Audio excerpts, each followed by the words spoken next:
तो आज chapter number 4 बच्चों हमें शुरू करना है। इसकी आपको हेडिंग डालनी है। इस चैप्टर का नाम है फाइनेंशियल स्टेटमेंट्स ऑफ कंपनीज।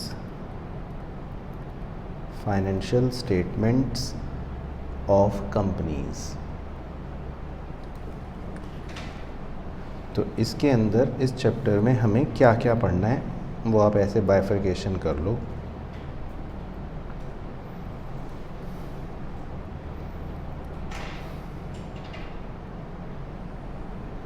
इसमें वैसे तो 2 यूनिट्स हैं, तो पहले यूनिट में हमें 3 चीज़ें कवर करनी है। इस वाले यूनिट में एक तो हमें कवर करना है डिविडेंड,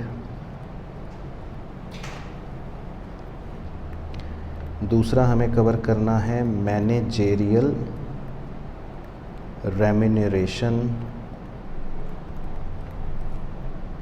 और तीसरा हमें कवर करना है statement of P&L and balance sheet. तो इस यूनिट में हमें 3 चीज़ें पढ़नी है, डिविडेंड, मैनेजेरियल रेम्यूनरेशन और statement of P&L and balance sheet. जो यूनिट 2 है उसमें हमें पढ़ना है कैश फ्लो स्टेटमेंट। ठीक है, तो डिविडेंड जो है ये एक छोटा सा कॉन्सेप्ट है, तो एग्ज़ाम में ये 4-5 नंबर तक का ही आता है, या इनफैक्ट 4-5 नंबर भी ज़्यादा बोल रहा हूँ। इसका यूज़ होगा लेकिन बड़े क्वेश्चन के अंदर। मैनेजेरियल रेम्यूनरेशन भी एक छोटा कॉन्सेप्ट है, ये इनफैक्ट 4-5 नंबर का इंडिविजुअली आ जाता है, तो ये अपने आप में एक इंडिपेंडेंट कॉन्सेप्ट है। बाकी statement of P&L balance sheet ये आपकी ज़्यादा नंबर की आएगी, 10 मार्क्स तक की, या 10 to 12 समझ लो। ये बड़ा कॉन्सेप्ट है, बड़ा क्वेश्चन इस पर आता है, लेकिन इसमें अच्छी बात यह है कि आप इसके बारे में थोड़ा सा फेमिलियर हैं। आपने CA फाउंडेशन में भी, कंपनी अकाउंट्स में यूनिट 1 में, और क्लास 12th में भी 3rd बुक जब हुआ करती थी आपकी उसमें भी इनके बारे में थोड़ा सा मतलब देख रखा है, तो आपको इसमें नया नहीं लगेगा अपन। ठीक है ना। तो पहले हम आज के लेक्चर में कोशिश करेंगे कि जो 2 नई बातें हैं वो कवर करेंगे। तो हम डिविडेंड और मैनेजेरियल रेम्यूनरेशन के बारे में पढ़ेंगे आज। ठीक है, तो हम ऐसा करते हैं, पहली नंबर 1 ऐसी हेडिंग डाल देते हैं। पहला कॉन्सेप्ट हम कवर कर लेते हैं डिविडेंड को लेकर।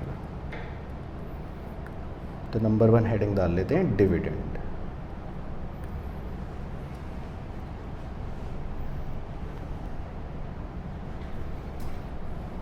तो इसमें लिखते हैं first point,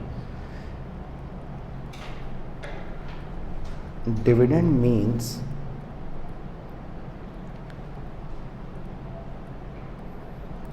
final dividend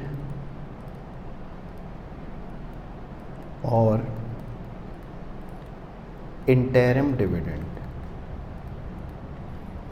Dividend means final dividend or interim dividend. तो डिविडेंड बच्चों 2 प्रकार के होते हैं, एक को बोलते हैं फाइनल डिविडेंड और एक को बोलते हैं इंटरिम डिविडेंड। ठीक है, फाइनल डिविडेंड क्या होते हैं और इंटरिम डिविडेंड क्या होता है वो हम एक छोटे से डायग्राम से आपको समझा देते हैं, आप भी चाहे बना लो। तो जैसे कोई भी कंपनी पूरे एक फाइनेंशियल ईयर काम करती है, ठीक है, कोई भी कंपनी पूरे एक फाइनेंशियल ईयर काम करती है। काम करने के वैसे तो उसको एंड में पता चलता है कि हमारा क्या प्रॉफिट हुआ, और वो भी ऐसा नहीं है कि जैसे ही साल ख़त्म हुआ 31 मार्च और रात के 12 बजे अचानक से बैलेंस शीट प्रकट हो गई, ऐसा भी नहीं होता। आम तौर पर प्रैक्टिकली अगर मैं बात करूं तो 2-3 महीने लग जाते हैं, यानी कि लगभग जुलाई का महीना आ जाता है, तब जाके बैलेंस शीट P&L तैयार होती है, तब पता चलता है कंपनी को कि हमने प्रॉफिट कमाया है। तो जब कंपनी को पता चलता है कि हमने प्रॉफिट कमाया, तो फिर उसके मतलब 2-3 दिन बाद कंपनी डिक्लेयर करती है कि हम डिविडेंड देंगे अपने शेयर होल्डरों को, और उसके फिर 7 दिन 15 दिन के अंदर कंपनी दे देती है। तो ये जो डिविडेंड दिया जाता है, ये मतलब आप कह सकते हो कि एक फाइनेंशियल ईयर का जो भी प्रॉफिट कमाया है उसमें से कंपनी डिविडेंड साल ख़त्म होने के बाद देती है।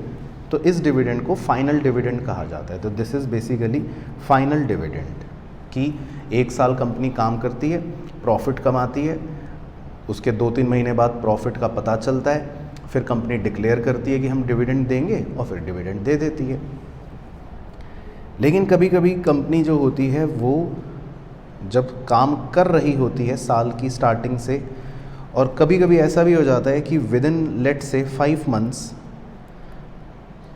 कंपनी को खुद ही पता चल जाता है कि इस बार तो धमाकेदार प्रॉफिट्स हो चुके हैं ऑलरेडी, क्योंकि बिज़नेस का एक रफ आइडिया तो होते ही है ना। तो मान लेते हैं कंपनी को शुरू में ही पता चल गया 5 महीने में कि इस बार तो बहुत ज़बरदस्त प्रॉफिट्स हो गए हैं, तो कंपनी इंतज़ार नहीं करती, कंपनी यहीं पर डिक्लेयर कर देती है कि भाई हमें तो इतने ज़बरदस्त प्रॉफिट्स हुए हैं कि हम अभी डिविडेंड दे रहे हैं, साल के बीच में ही अपने शेयर धारकों को डिविडेंड दे रहे हैं इन प्रॉफिटों में से, 5 महीने के प्रॉफिटों में से। तो साल के बीच में ही जब कंपनी ये डिविडेंड दे देती है तो इस डिविडेंड को कहते हैं हम इंटरिम डिविडेंड। इस डिविडेंड को हम कहते हैं इंटरिम डिविडेंड, ठीक है।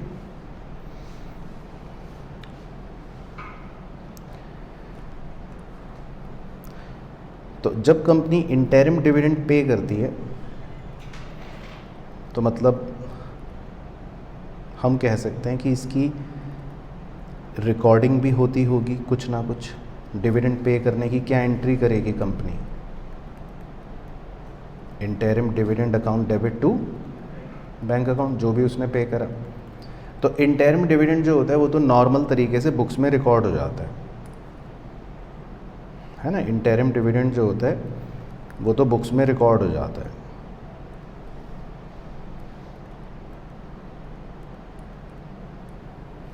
Recorded in books. भाई पैसे दे दिए तो प्रॉफिट कम हो गया और बैंक से पैसे चले गए तो बैंक में बैलेंस कम हो गया। तो मतलब अगर हम इसका इफेक्ट समझे डेबिट क्रेडिट का, तो इंटरिम डिविडेंड अकाउंट डेबिट करने का मतलब है कि हमने अपने प्रॉफिट कम कर लिए, ये प्रॉफिट में से हम एज ए डिडक्शन शो कर देते हैं, और बैंक को क्रेडिट करने का मतलब ये हो गया कि बैंक बैलेंस कम हो गया, पैसा कम हो गया, है ना। लेकिन जो फाइनल डिविडेंड होता है, फाइनल डिविडेंड जो होता है, अब कंपनी तो बैलेंस शीट जुलाई में पहले ही प्रिपेयर कर लेगी। अब यहाँ देखो कैच को समझना कि अभी मैं एक फाइनेंशियल ईयर के स्टेटमेंट्स बना रहा हूँ, P&L बना रहा हूँ, बैलेंस शीट बना रहा हूँ। अब बनाते समय ये नहीं पता कि प्रॉफिट कितना है, तो बनाते समय मैं डिविडेंड को भी रिकॉर्ड नहीं कर सकता, लिख नहीं सकता, क्योंकि डिविडेंड तो कंपनी बनने के बाद सोचेगी कि दूँ या ना दूँ। तो इसीलिए जब फाइनल डिविडेंड की बात आती है तो अकाउंटिंग स्टैंडर्ड 4 ये कहते हैं कि आप इसको बुक्स में रिकॉर्ड नहीं करोगे।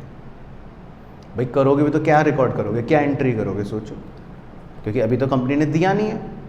कंपनी तो कब डिविडेंड ऐलान करेगी? जब पूरी P&L और बैलेंस शीट बन जाएगी, कंपनी उसको देखेगी और देखकर सोचेगी कि अब मैं दूं कि नहीं दूं। तो अगर P&L तो पहले ही बन जाना है तो फिर उसमें रिकॉर्डिंग क्या होगी? तो इसीलिए जो फाइनल डिविडेंड होता है ना, बुक्स बनाते समय वो हमेशा इसीलिए बस कॉन्टिंजेंट लाइबिलिटी की तरह फुट नोट में शो किया जाता है, इसकी बुक्स में कोई रिकॉर्डिंग नहीं होती है फाइनल डिविडेंड की। ये इसमें मतलब मज़ेदार बात आपको पता होनी चाहिए। तो इंटरिम डिविडेंड और फाइनल डिविडेंड में यही कहानी है कि फाइनल डिविडेंड जो है जिस भी साल का होगा ना, वो उस साल बुक्स में रिकॉर्ड नहीं होता, वो उस साल कॉन्टिंजेंट लाइबिलिटी में रिकॉर्ड होता है। वो अलग बात है कि अगले साल की रिकॉर्डिंग में फिर वो बुक्स में शो होगा, क्योंकि तब तो हम पे कर देंगे। लेकिन उस साल की अगर मैं उस साल की बात करूँगा, मतलब इस फाइनेंशियल ईयर की बुक्स में अगर मैं बात करूँगा, तो वो बुक्स में रिकॉर्ड नहीं होगा, वो फिलहाल सिर्फ फुट नोट में शो होगा। लेकिन इंटरिम डिविडेंड तो उसी साल बुक्स में रिकॉर्ड हो जाता है, क्योंकि हमको पता है हमने कितने रुपए पे करे हैं। तो 2 तरह का डिविडेंड होता है, एक होता है फाइनल डिविडेंड और एक होता है इंटरिम डिविडेंड, ठीक है ना। तो ये तो हो गए पहले मतलब बेसिक बात कि भैया 2 प्रकार के डिविडेंड हैं। Number 2, it is paid on, बड़ा बड़ा लिख लेते हैं, डिविडेंड हमेशा पे किया जाता है on paid up equity share capital. अब बच्चा कहता है सर प्रेफरेंस वालों को नहीं पे करते, वो एक अलग, वो तो करते हैं, लेकिन हम जो डिविडेंड का कॉन्सेप्ट यहाँ कवर कर रहे हैं वो इक्विटी वाला कर रहे हैं। तो जब भी डिविडेंड पे किया जाता है वो हमेशा पेड अप कैपिटल पर किया जाता है, पेड अप कैपिटल पर। अब पेड अप कैपिटल क्या होती है? जितना शेयर होल्डर्स ने पे किया होता है, यानी कि इसका फॉर्मूला लिख लो, इसका फॉर्मूला है called up minus calls in arrear. तो ये बेसिकली हमने सीए फाउंडेशन में भी पढ़ा होता है, मैं तो बच्चे को 12th में भी पढ़ाता हूँ। हाँ, क्योंकि मुझे पता होता है कि आगे आएगा, तो मैं ये लाइन 12th में भी लिखवा देता हूँ बच्चे को कि भाई डिविडेंड जो होता है वो हमेशा पेड अप कैपिटल पर पे करना है, ये बात पता होनी चाहिए। और पेड अप कैपिटल का मतलब है कि called up capital minus calls in arrear. तो जैसे एक छोटा सा एग्जांपल ऐसे ही ले लेता हूँ, लेट से 10 रुपये का शेयर है, 3 रुपये एप्लीकेशन के हैं, 4 रुपये अलॉटमेंट के हैं और 3 रुपये फर्स्ट कॉल के हैं।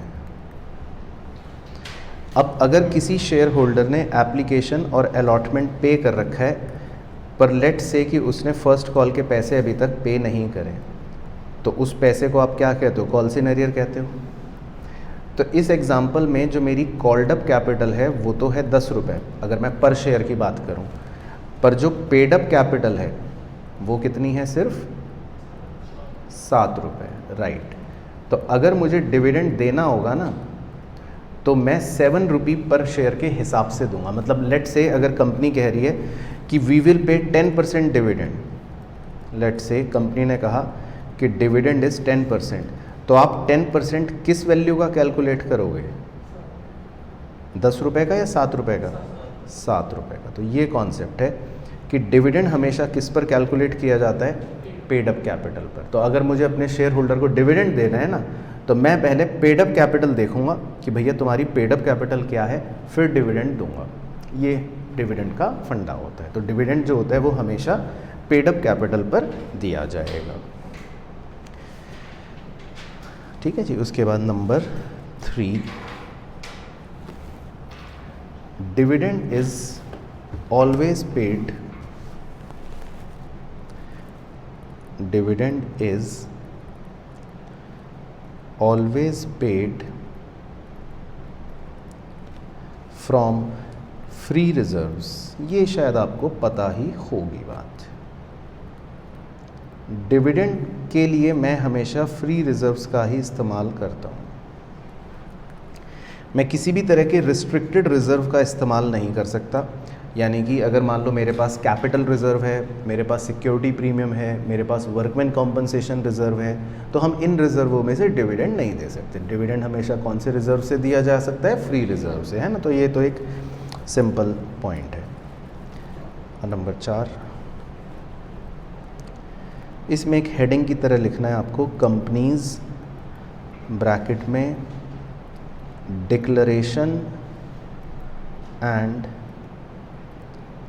Payment of dividend bracket close rules 2014। तो डिविडेंड पे करने के लिए कंपनियों के ऊपर कुछ रूल्स हैं, वो हमें लिखने हैं, वो पता होने चाहिए बेसिकली। तो आप ये एक हेडिंग की तरह लिख लो।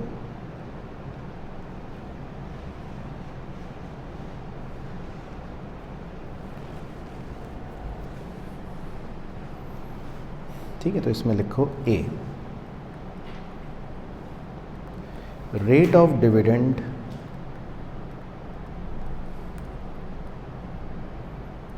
shall not exceed average rate of 3 preceding years।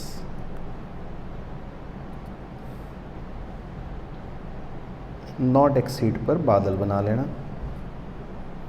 Rate of dividend shall not exceed average rate of 3 preceding years. अब आप मान लेते हैं पिछले 3 वर्षों में आप डिविडेंड दे रहे हो 7%, 8%, 9%, और इस साल आपने कहा चलो भाई मैं इस बार दूंगा 20% डिविडेंड, तो नहीं हो सकता। तो डिविडेंड का पहला रूल ये है कि जो आपका रेट ऑफ डिविडेंड होगा वो पिछले 3 साल के एवरेज रेट को एक्सीड नहीं कर सकता। ये बात का हमको ध्यान रखना है।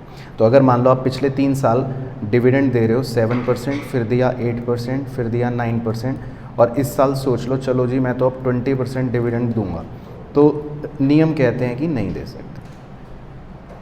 तो समझ आया पहला पॉइंट, पहला रूल। बी, दूसरा रूल, टोटल अमाउंट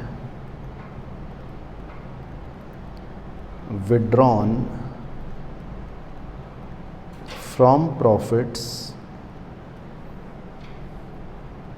इस पे आप विड्रॉन वर्ड पर एक स्टार लगा लेना, विड्रॉन वर्ड पे, वो बाद में उसका स्टार का लिंक लिखेंगे। Total amount withdrawn from profits shall not exceed या shall not be greater than, ऐसे बना लो, shall not be greater than, किससे ज़्यादा नहीं हो सकते, 1/10 of paid up capital plus free reserves.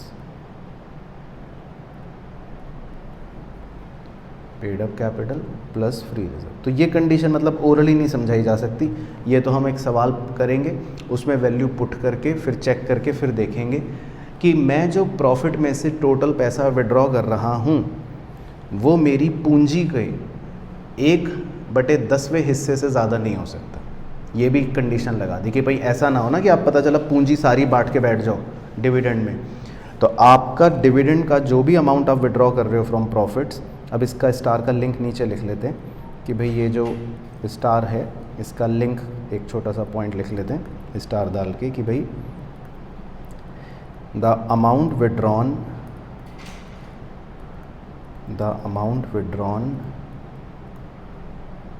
shall be first utilized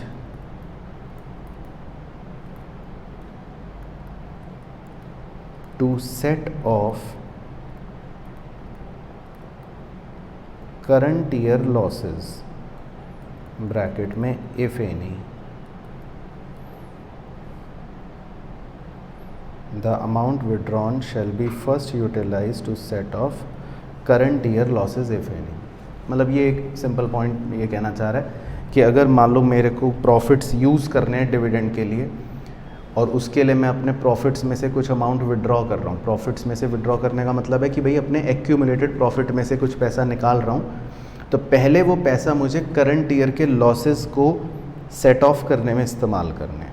मतलब ऐसा ना हो कि भाई मेरी गर्दन इस साल खुद पानी में डूबी हुई है, नीचे मुझे सांस नहीं आ रहा और हाथ बाहर निकाल के मैं लोगों को कह रहा हूँ कि लो भाई मेरे से पार्टी ले लो। बात समझ आ रही है कि भाई मैं खुद करंट ईयर में लॉसेस में हूँ और मैं पुराने साल के प्रॉफिट्स को विड्रॉ करके लोगों को डिविडेंड बांट रहा हूँ, तो ये कोई लॉजिक नहीं है। तो पहले अगर आप पुराने साल के प्रॉफिट्स में से कुछ अगर यूज़ करना चाहते हो तो पहले इस साल के लॉस को ख़त्म करो, राइट ऑफ करो, वो ज़ीरो होना चाहिए, फिर अगर पैसा बचेगा तब बांटना है आपको। और फिर वो बांटते समय इस बात का ध्यान रखना है कि आपकी वो पूंजी से 1/10वें हिस्से से ज़्यादा नहीं होना चाहिए। तो ये भी एक रूल बन गया। तो ये हम जब क्वेश्चन करेंगे तो उसमें वापस से रूल अप्लाई करके देखेंगे। तो ये बी बन गया जी, और सी, 3 कंडीशन है। और मज़ेदार बात है कि तीनों सेटिस्फाई होनी चाहिए। ऐसा नहीं कि ए तो हो रही है सर, बी नहीं हो रही, या बी हो रही है ए नहीं हो रही। ए बी सी तीनों कंडीशन जब सेटिस्फाई होगी तब आप डिविडेंड दे पाओगे। तो सी कंडीशन है बैलेंस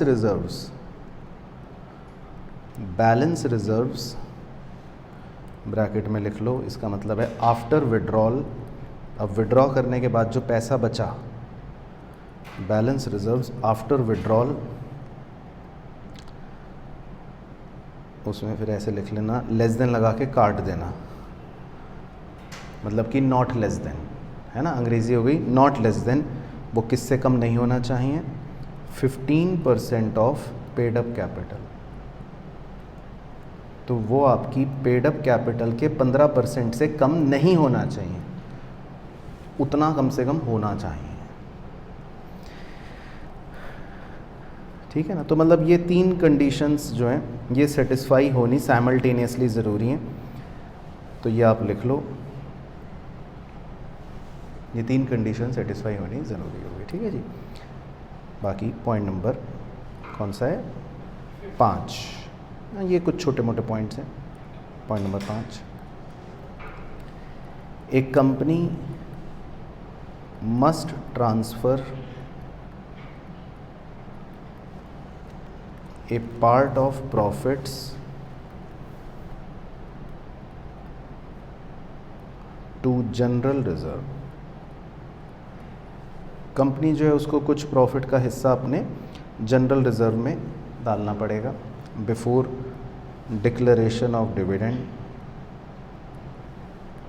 तो ये तो एक नॉर्मल पॉइंट है कि भाई डिविडेंड देना है तो पहले फॉर्मेलिटी के लिए प्रॉफिट में से कुछ हिस्सा जनरल रिजर्व में डालोगे, फिर जनरल रिजर्व से डिविडेंड दे दोगे, है ना। तो ये तो एक नॉर्मल पॉइंट है। और पॉइंट नंबर 6 ये और लिख लो, इसमें एक टाइम स्केल डायग्राम बनाना है आपको मेरे साथ। तो लेट्स से आज है 30 जून और कंपनी ने डिक्लेरेशन करा डिविडेंड का, डिक्लेरेशन ऑफ डिविडेंड। तो 30 जून को लेट्स से कंपनी ने डिविडेंड डिक्लेयर करा।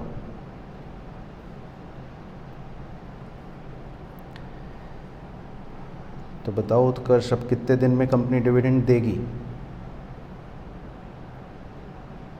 भाई कुछ नियम होना चाहिए ना, नहीं तो मान लो मैंने डिक्लेयर करा मैं 10 लाख रुपए दूंगा और फिर आप आ गए कि सर कब दोगे, मैंने कहा 20 साल बाद। तो ये नियम हमें पता होना चाहिए। तो कंपनी अगर डिविडेंड डिक्लेयर कर रही है तो कितने दिन में देगी? तो लिखो विद इन 30 डेज, ठीक है ना। तो within 30 days has to pay, 30 दिन के अंदर अंदर कंपनी को डिविडेंड पे करना पड़ेगा। अब मान लो नहीं पे कर पाई, या कुछ कभी कभी लोग डिविडेंड लेने आते नहीं हैं, तो कंपनी क्या करती है वो भी लिख लो। तो विद इन 7 डेज, 7 दिनों के अंदर अंदर कंपनी क्या करती है, ट्रांसफ़र द अनपेड अमाउंट, जो भी अमाउंट वो अनपे है, मतलब जो अभी तक पे नहीं कर पाई, उसे ट्रांसफ़र कर देती है एक स्पेशल अकाउंट में। फिर उसको कंपनी एक स्पेशल अकाउंट में अलग से शो करती है, भाई ये देखो जी 30 दिन हो गए थे और हम ये पैसा दे नहीं पाए, तो ये पैसा अलग रखा है। मतलब जैसे मान लो मैं अपनी जेब से पैसे निकाल के सबको बांट रहा हूँ, अब 2 बच्चे आज छुट्टी पर हैं, है ना, और 30 दिन मान लेते हैं कंप्लीट हो गए, तो उनके नाम के पैसे मैं क्या करूँगा, एक लिफाफे में बंद करके अलग से रख लूँगा कि भाई अभी दे नहीं पाया लेकिन इनके नाम के तो हैं, तो इनके नाम के पैसे मैं अलग से रख लेता हूँ। तो 7 दिन के अंदर अंदर कंपनी क्या करती है, ट्रांसफ़र कर देती है अनपेड अमाउंट को एक स्पेशल अकाउंट में, फिर उनका इंतज़ार करती है। अच्छा, अगर मान लो कंपनी 7 दिन में ये स्पेशल अकाउंट में ना कर पाए ट्रांसफ़र, तो क्या होगा?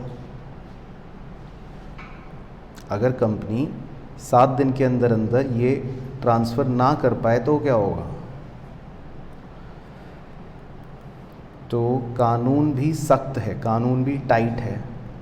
कानून क्या करेगा कि अगर आपने ये डिफ़ॉल्ट करा तो फिर कानून कहेगा कि आपको 12% पर एनम का ब्याज भी देना पड़ेगा शेयर होल्डर को। तो कानून ने ब्याज लगा रखा है कि अगर आपने 7 दिन के अंदर अंदर स्पेशल अकाउंट में ट्रांसफ़र नहीं करा ना, तो फिर हम आप पर इंटरेस्ट लगाना शुरू कर देंगे। तो कंपनी इसीलिए करती नहीं है डिफ़ॉल्ट, कंपनी को डर होता है कि भाई करो, नहीं तो फिर इंटरेस्ट क्यों फालतू का दें। अब लेकिन वो आदमी आए नहीं, मैं तो इंतज़ार कर रहा हूँ, उनके नाम का लिफाफा बना के मैंने रख रखा है कि अभी आएंगे, कभी आएंगे। तो मान लेते हैं वो नहीं आए, तो कभी तो मेरा सब्र का बांध टूटेगा। तो वो कब टूटेगा?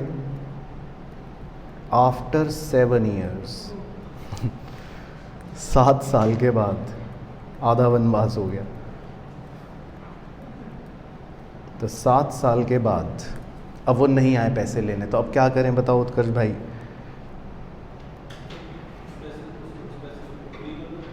उस पैसे को वापस से मतलब अपने पास कंपनी फ्री की तरह कर लेगी, है ना? नहीं। तो इस पैसे को क्या होगा, लिखो जी, ट्रांसफ़र टू, ये आपने बचपन में बिजनेस स्टडीज़ में पढ़ा था और शायद बाद में भी कभी पढ़ा हो, IEPF। इस पैसे को IEPF में ट्रांसफ़र कर दिया जाएगा। IEPF की फुल फॉर्म बताओ? Investor education and protection fund. तो सरकार ने एक फ़ंड बना रखा है IEPF, इसमें वो निवेशकों की सुरक्षा या हितों की रक्षा करने के लिए पैसे, मतलब पैसे को यूज़ करती है। तो कंपनी को वापस नहीं मिलेगा भाई। जब मैंने, तो देखो, मैंने दान करने के लिए एक 5,000 रुपये अलग निकाल लिए कि ये पैसे मैं भिखारी को दूंगा। अब 7 साल तक कोई भिखारी नहीं मिला तो मैं ऐसा नहीं कि वो वापस रख लूँगा, अब मैं इसको कहीं और NGO में दे आऊँगा, ये मतलब है। तो कंपनी ने तो डिविडेंड का पैसा अलग निकाल लिया। अब वो शेयर होल्डर को मिल जाए तो अच्छी बात है, 7 साल तक नहीं मिला, 7 साल तक शेयर होल्डर आया ही नहीं या कुछ भी रीज़न हो गया, तो सरकार कहती है अब ये पैसा आप इस NGO में जमा खाते में डाल दो, IEPF, है ना। तो मतलब ये ठीक है, बेसिक रूल्स कुछ हैं तो वो हमें पता होने चाहिए थे। ठीक है, तो क्लियर हो गई कहानी इसकी। चलो, तो ये मतलब आपका एक कॉन्सेप्ट था डिविडेंड को लेकर, तो आप इसको क्लोज कर सकते हो, है ना। तो अभी जब हम थोड़ी देर बाद सवाल पे जाएंगे तब इसका देखेंगे क्वेश्चन करके।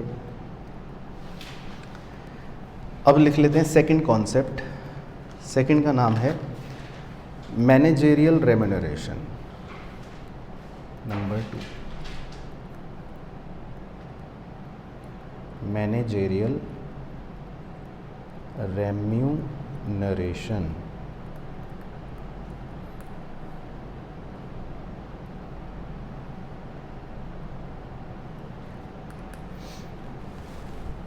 ये अच्छा इम्पॉर्टेंट है, इस पर लिख लेना इम्पॉर्टेंट। 5 नंबर का एग्ज़ाम में मतलब काफ़ी बार ये पूछा है क्वेश्चन, बच्चे इग्नोर कर देते हैं, लेकिन 5 नंबर भी ये समझ लो आप इजी वाले आपके हाथ में है ये टॉपिक से। ये इंडिपेंडेंट टॉपिक है, इसका पूरे चैप्टर में कहीं मतलब ना के बराबर कहीं और यूज़ होगा, तो ये इंडिपेंडेंट टॉपिक ही 5 नंबर का आएगा। ठीक है, छोटा टॉपिक है मैनेजेरियल रेम्यूनरेशन। तो इसमें एक चार्ट बनाना है आपको। पहला बाइफरकेशन, दूसरा बाइफरकेशन, तीसरा बाइफरकेशन और चौथा बाइफरकेशन। 4 बाइफरकेशन कर लो।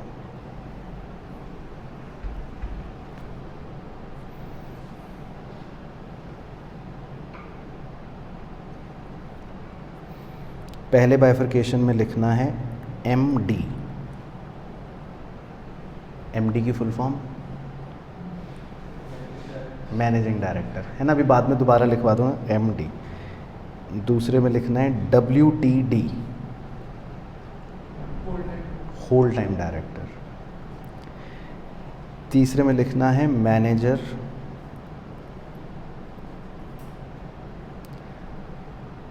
अब मैनेजर का जो यहाँ पर मतलब है ना, वो आपको वैसे लॉ के हिसाब से मैनेजर लेना है। आप लॉ में वैसे अच्छे से डिटेल में पढ़ते हो। यहाँ का मैनेजर ये नहीं कि भाई जो सफाई कर रहा है वो कह रहा है मैं क्लीनिंग मैनेजर हूँ, या सेल्स का व्यक्ति कह रहा है मैं सेल्स मैनेजर हूँ, या मार्केटिंग वाला कह रहा है मैं मार्केटिंग मैनेजर हूँ। यहाँ पे मैनेजर वर्ड वो नहीं है। लॉ में मैनेजर वर्ड जो है वो रिफाइन करके बताया गया कि भाई इसको मैनेजर कहेंगे। तो ये भी एक तरह से टॉप लेवल का एक व्यक्ति होता है, बिल्कुल as good as director only, उसको मैनेजर कहा जा रहा है। लेकिन हालांकि हमसे अकाउंट्स में नहीं पूछता कि कौन मैनेजर है कौन नहीं, वो लॉ में पूछ लेगा। हमारे लिए तो वो क्वेश्चन में बताएगा मैनेजर, तो मतलब मैनेजर, तो हमारे लिए टेंशन नहीं है। तो पहला हो गया MD, दूसरा हो गया होल टाइम डायरेक्टर, और तीसरा हो गया मैनेजर, और चौथे होते हैं कैटेगरी अदर्स। तो अदर्स का वैसे मतलब ब्रैकेट में लिख लो, कानून की लैंग्वेज में अदर्स वर्ड यूज़ हुआ है, लेकिन क्योंकि अदर्स में एक ही कैटेगरी बचती है तो वो अदर्स का मतलब है पार्ट टाइम डायरेक्टर्स। तो आप ब्रैकेट में लिख लो।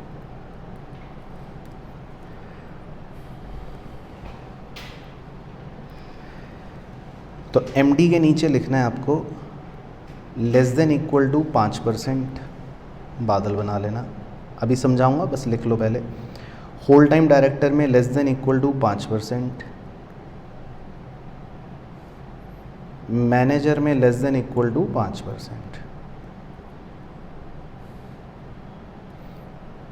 तो ये कानून ने कुछ बता रखा है, वो बताता हूँ क्या है। कानून ने ये लिमिट बता रखी है कि भाई कोई भी कंपनी जो है, अगर मेरा 100 रुपये का प्रॉफिट है तो मैं अपने मैनेजिंग डायरेक्टर को जो सैलरी दूंगा, तनख्वाह दूंगा, रेम्यूनरेशन दूंगा, वो मेरे प्रॉफिट के 5% से ज़्यादा नहीं हो सकती। तो ऐसा नहीं होगा कि मेरी कंपनी 100 रुपये प्रॉफिट कमा रही है और हम एमडी को कह रहे हैं ये लो 20 रुपये तुम ले लो, नहीं, कानून ने उस पर रिस्ट्रिक्शन लगा रखी है। तो एमडी की सैलरी कितनी हो सकती है, लेस देन इक्वल टू 5%। ये सारे परसेंट जो ये ऑफ प्रॉफिट हैं जो बाद में लिखेंगे हम। इसी तरह होल टाइम डायरेक्टर की कितनी हो सकती है, 5% से कम, है ना, 5 या 5 से कम। और मैनेजर की कितनी हो सकती है, मैक्सिमम 5 या 5 से कम। अब मान लो मेरी कंपनी में एक एमडी है, एक होल टाइम डायरेक्टर है, एक मैनेजर है, तो और तीनों कह रहे हैं भाई हमें पूरी सैलरी दो, तो इसको 5 दे देंगे, उसको 5 दे देंगे, उसको 5 दे देंगे, तो प्रॉफिट में से कितना हिस्सा चला गया, 15% चला गया ना। तो कानून ने इस पर रिस्ट्रिक्शन लगा रखी है कि भैया तुम आपस में जो मर्जी नाटक करो, है ना, आपस में जो मर्जी नाटक करो, तुम सबका मिला के 10% से ज़्यादा नहीं होना चाहिए।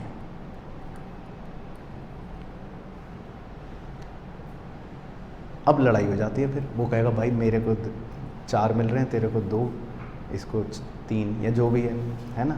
तो वो ठीक है, वो कंपनी अपना खुद जाने किसको कितना देनी है, लेकिन तीनों का कर कुरा के 10% से ज़्यादा नहीं होना चाहिए। तो ये कानून ने लिमिट लगा रखी है। अच्छा, अब अदर्स पे चलते हैं। अदर्स में थोड़ा मामला क्रिटिकल है। तो अदर्स के बारे में मतलब हमें एक ऐसे एरो डाल के पहले लिखना है, इसमें लिखना विदाउट 1, 2, 3, इसको बॉक्स बना लेना। विदाउट 1, 2, 3, मैं अभी मतलब समझाता हूँ इसका क्या मतलब है। विदाउट 1, 2, 3 का मतलब है, 1 का मतलब है एमडी, एमडी पे 1 बना लो। 2 का मतलब है होल टाइम डायरेक्टर और 3 का मतलब है मैनेजर। ठीक है, तो अब विदाउट 1, 2, 3 का मतलब है कि अगर किसी कंपनी में ना तो एमडी है, ना उसमें कोई होल टाइम डायरेक्टर है, ना उसमें कोई मैनेजर है। मान लेते हैं भाई छोटी कंपनी है, ठीक है, नहीं रखा उन्होंने, एमडी नहीं है, कोई मैनेजर नहीं है, कोई होल टाइम डायरेक्टर, उन्होंने सोचा चलो ठीक है कुछ पार्ट टाइम डायरेक्टर से काम चल जाएगा, लेट से, ठीक है। तो अगर किसी भी कंपनी में विदाउट 1, 2, 3 है, मतलब एमडी भी नहीं है, होल टाइम डायरेक्टर भी नहीं है, मैनेजर भी नहीं है, तो पार्ट टाइम डायरेक्टर की जो तनख्वाह है वो है जी लेस देन इक्वल टू 3%।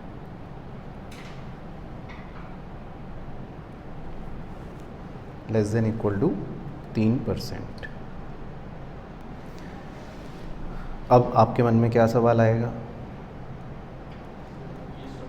अगर मान लो ये सब भी हो, है ना, तो भाई विद 1 और 2 और 3, अब मान लो ये भी हैं, तो कंपनी में ये सब भी हैं या इनमें से कोई एक भी है मान लो, तो इसीलिए विद 1 और 2 और 3 कोई भी है इनमें से, तो फिर तो इनको मिल जाएंगी 5-5, तो फिर इसलिए पार्ट टाइम डायरेक्टर की लिमिट कम है, तो उस केस में इसको मिलेगा सिर्फ लेस देन इक्वल टू 1%।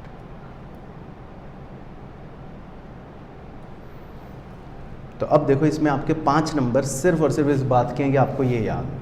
वो एक सवाल देगा, थोड़े बहुत नाटक करेगा कि 2 डायरेक्टर हैं, ये हैं वो हैं, ये हैं वो हैं, और कहेगा कि अब बताओ, तो हमको ये याद रखना है, ठीक है ना।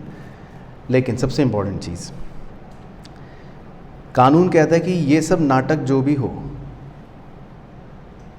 आप जिसको जितना मर्जी दो, ये तो अंदरूनी नाटक हो गए, सबकी मिलाकर अल्टीमेट कॉन्सेप्ट का नाम क्या है, मैनेजरियल रेम्यूनरेशन, है ना। अल्टीमेटली तो मैनेजरियल रेम्यूनरेशन है कि भाई सबकी मिला मिलू के, ये तो अंदरूनी नाटक खत्म हो गए इनके, सबकी मिला मिलू के 11% से ज़्यादा नहीं हो सकती। अब अंदर जो मर्जी करो, तो ये बड़ा बड़ा लिख लेते हैं, सबको कवर करते हुए इसको थोड़ा डार्क कर देते हैं भाई, लेस देन इक्वल टू 11%, ठीक है। तो लेस देन इक्वल टू 11%, तो ये मतलब हो गया हमारा पूरा मैनेजरियल रेम्यूनरेशन का नियम। अब लेकिन 11% या 10% या जो 1% हम लिख रहे हैं वो किसका, वो लिख लो ऑफ स्पेसिफाइड प्रॉफिट, यानी कि ये जितनी भी प्रतिशत की बातें हम कर रहे हैं, 11%, 10%, 5%, 3%, 1%, वो किसका कैलकुलेट करना है हमें, ऑफ स्पेसिफाइड प्रॉफिट, है ना। तो वो अब हम नीचे लिखते हैं, या अगर अगले पेज पे लिखना है अगले पेज पे लिख लेते हैं। तो आप ऐसी स्टार डाल लो कि स्पेसिफाइड प्रॉफिट का क्या मतलब है। ठीक है, कि भाई स्पेसिफाइड प्रॉफिट का क्या मतलब है। तो कानून कहता है कि भाई आप जो अपनी किताब में प्रॉफिट दिखा रहे हो, क्या कानून हमारा प्रॉफिट मान लेगा? भाई मैंने अपनी बुक्स बनाई, मैंने अपनी बुक्स में दिखाया प्रॉफिट 1 करोड़ और उस हिसाब से सैलरी दे दी, तो कानून मान जाएगा? कानून को पता है ये अपना 1 करोड़ प्रॉफिट दिखा रहा है तो ये तो चोर है, ये तो घपला करके ही दिखाएगा। तो कानून ने इसलिए पहले ही लिख रखा है, लॉ के अंदर, कानून के अंदर यही लिख रखा है कि मैं जो प्रॉफिट बताऊंगा उसके हिसाब से कैलकुलेट करना है आपको। तो इसको नाम बोल दिया उसने स्पेसिफाइड प्रॉफिट। तो हमारी बुक्स वाला प्रॉफिट नहीं लेता ये अपना प्रॉफिट खुद निकालता है। तो मतलब अब वो कैसे निकालता है लिख लो, फिर हम क्वेश्चन में देखेंगे। Profit for the year, bracket में लिख लो क्लोजिंग माइनस ओपनिंग। तो जो भी हमने प्रॉफिट कमाया इस साल, मतलब एज पर द बुक्स, पहले वो लेता है, उसमें ऐड बैक कर देता है सारे एप्रोप्रिएशंस। एप्रोप्रिएशंस मतलब होता है जैसे आप जो भी प्रॉफिट में से क्या करते हो, रिजर्व में कुछ पैसा ट्रांसफ़र करते हो ना, उनको बोलते हैं एप्रोप्रिएशन। वो ऐड बैक कर देता है, कहता है इसको वापस जोड़ो। और जो भी हमने अगर टैक्स का प्रोविज़न बनाया, हमने कहा भैया टैक्स का प्रोविज़न है, कहता है वो भी ऐड बैक कर दो। तो सबसे पहले वो निकालता है कि आखिर हमारा, बताओ इस टर्म को क्या कहते थे, बचपन में याद है तो?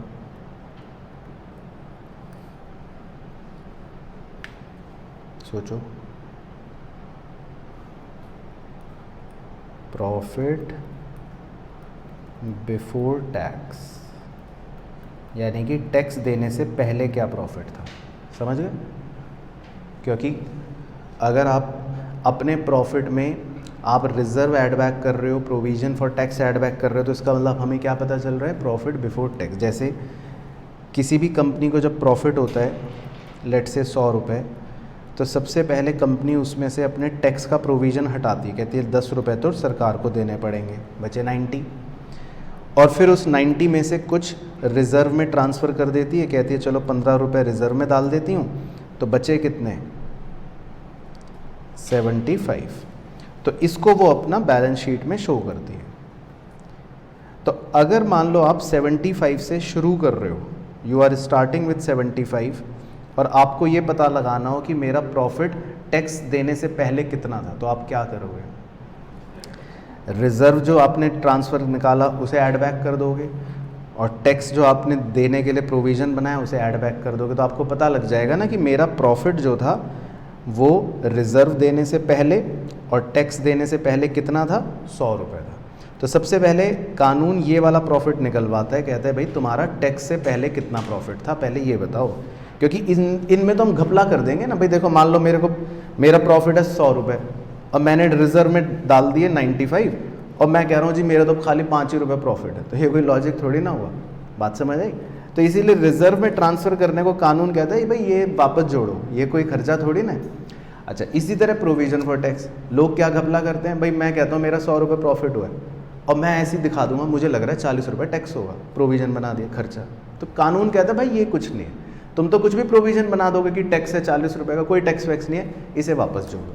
तो कानून मानता ही नहीं है कि ये दोनों खर्चे हैं। कानून कहता है कि ये तो बेकार की तुम नौटंकी कर रहे हो, तुम पहले प्रॉफिट बताओ कि तुम्हारा टैक्स से पहले कितना प्रॉफिट था। तो हम कहते हैं भाई इतना प्रॉफिट था।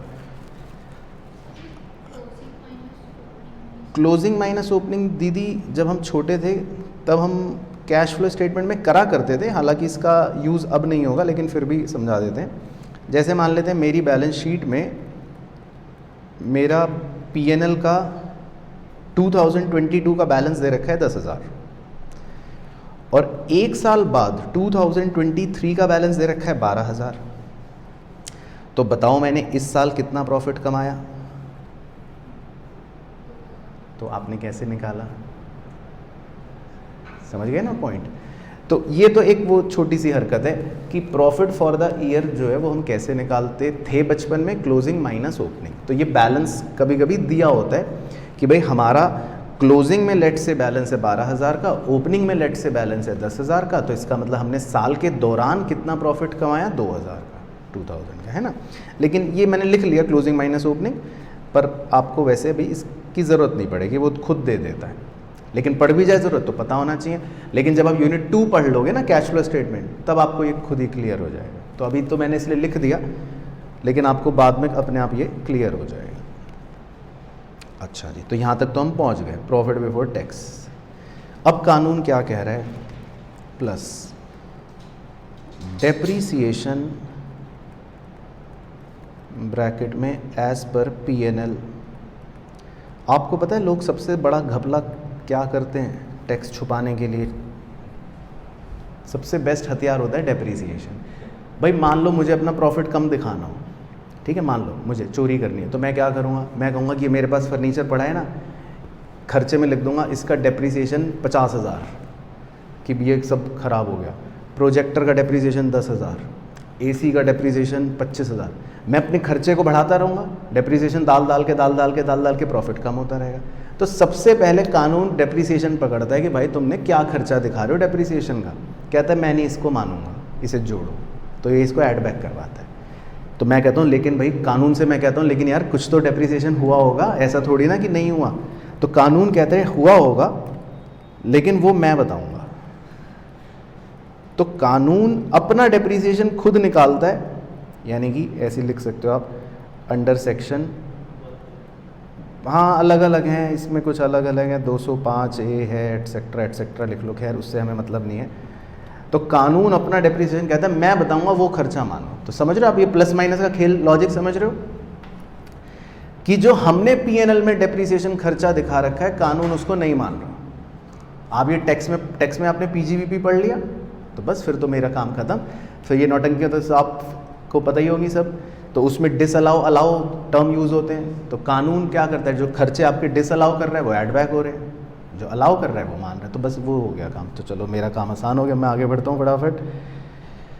तो अब कानून क्या करता है, प्लस करता है, ऐड बैक करवाता है ऑल प्रोविजंस।